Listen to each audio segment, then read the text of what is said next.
Hi everybody and welcome back to the HardReset.Info channel.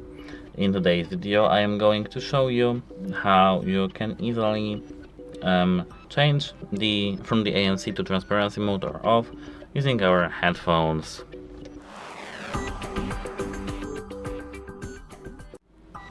At first we need to scroll down till we see the controls here, and now we have to scroll down to roller. Here we have to tap press and hold. We have to make sure that our noise control here is enabled. Now you can set if you want to have only from transparency noise cancellation or off to, or only from transparency to off, or only from ANC to off, etc. Up to our minds.